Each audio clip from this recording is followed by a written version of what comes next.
नमस्कार, गौरीज किचनमध्ये तुमचं सर्वांचं स्वागत आहे। आज मी तुम्हाला दाखवणार आहे विदर्भातली पारंपरिक भेंडीच्या पानांची भाजी, जी खास बैलपोळ्यांच्या आदल्या दिवशी करायची असते। भेंडीची पानं ग्रामीण भागात तुम्हाला सहज मिळतात आणि शहरामध्ये बैलपोळ्याच्या वेळी ही पानं बाजारात विकायला येतात।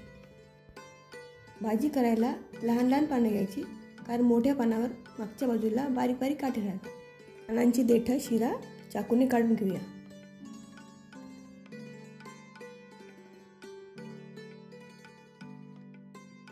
पानाच्या मागच्या बाजूला बारीक काटे आहेत का ते सुद्धा बघून घेणे। ही भाजी करताना भेंडीच्या पानांना बेसनाची बॅटर लावून वाफवून घेतात। चला तर मग बेसनाची बॅटर तयार करूया। एका भांड्यात 4 टेबलस्पून बेसन घ्या। त्यामध्ये हिरवी मिरची, आलं लसूण, जिरं बारीक करून घालायचे। ओवा, धण्याची भरड, हळद, लाल तिखट आणि मीठ। थोडं थोडं पाणी टाकून बॅटर आपण पातळ भिजवून घ्यायचं।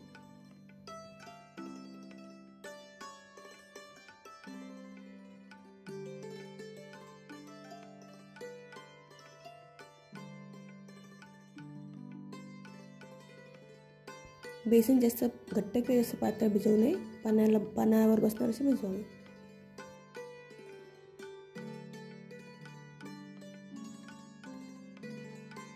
बॅटर असे पातळ भिजवायचे आहे। इथे मी स्टीमर गरम करायला ठेवलेला आहे। भेंडीची पानं स्वच्छ धुवून आणि पुसून घ्या व पानाला या पद्धतीने बेसनाची बॅटर लावा।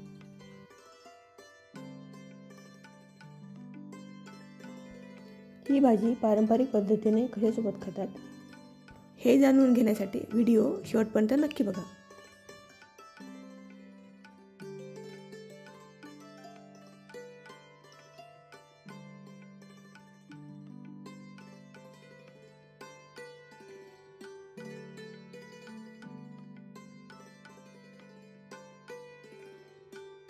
एका चाळणीला तेल लावून सर्व पानं ठेवून 20 मिनिटं स्टीम करायला ठेवायची।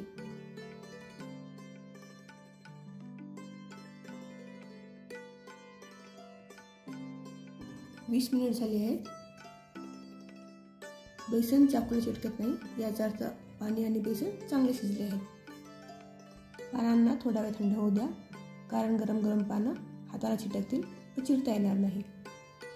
आता पानांच्या अशा लहान वड्या तयार करून घ्या। या वड्या अशाही खायला छान लागतात, पण आपण या वड्यांची आता भाजी करूया।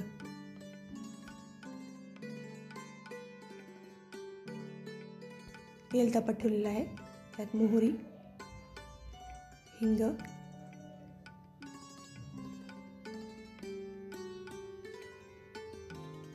आलं लसूण, हिरवी मिरची, जिरं आणि कढीपत्ता यांची भरड घातलेली आहे।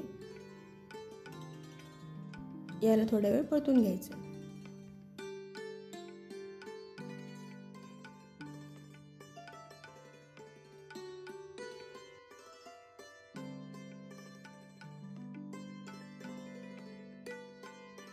आता यामध्ये 2 उभे चिरलेले कांदे घालायचे आणि सोनेरी होईपर्यंत परतून घ्यायचे।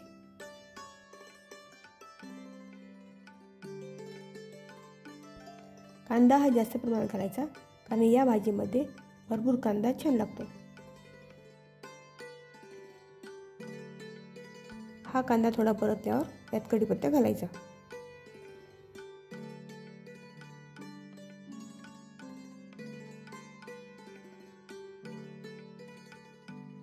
कांदा सोनेरी रंगाचा झाला की त्यात मसाले घालूया। लाल तिखट, धण्याची भरड आणि थोडीशी हळद। हे मसाले घालून थोड्या वेळ परतून देऊ। ही भाजी पारंपरिक असल्यामुळे यामध्ये जास्त मसाले घालत नसतात।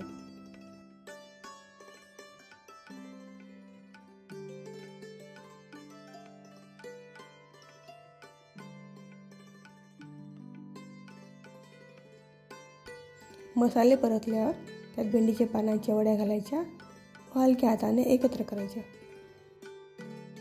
वडे तुटल्या नाही पाहिजे याची काळजी घ्यायची।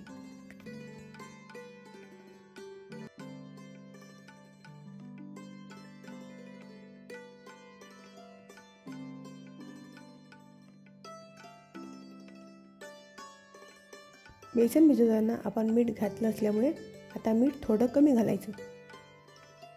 लिंबू किंवा साखर घालायची गरज नाही, कारण ही भाजी तशीच रुचकर लागते. कोथिंबीर घालून 2 मिनिट कमी पावर झाकून ठेवायची.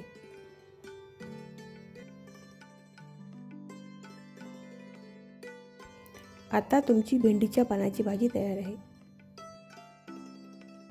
ही भाजी तुम्हाला कशी वाटली मला कमेंट बॉक्समध्ये नक्की कळवा. तुम्हाला जर ही माझी रेसिपी आवडली असेल तर माझ्या व्हिडिओला नक्की लाईक करा आणि शेअर करा. अशाच पारंपरिक रेसिपी बघत राहण्यासाठी माझ्या गौरीज किचन या चॅनलला सबस्क्राईब करा व बेल आयकॉनला क्लिक करा. ही भाजी पारंपरिक पद्धतीने कशासोबत खातात हे मी माझ्या पुढच्या व्हिडिओमध्ये सांगितले आहे. तो व्हिडिओ पाहण्यासाठी मी खाली डिस्क्रिप्शन बॉक्समध्ये लिंक दिली आहे. त्या लिंकवर जाऊन तुम्ही तो व्हिडिओ बघू शकता. तुम्हाला आणखी कोणती रेसिपी माझ्या चॅनलवर बघायची आहे खाली कमेंट करायला विसरू नका.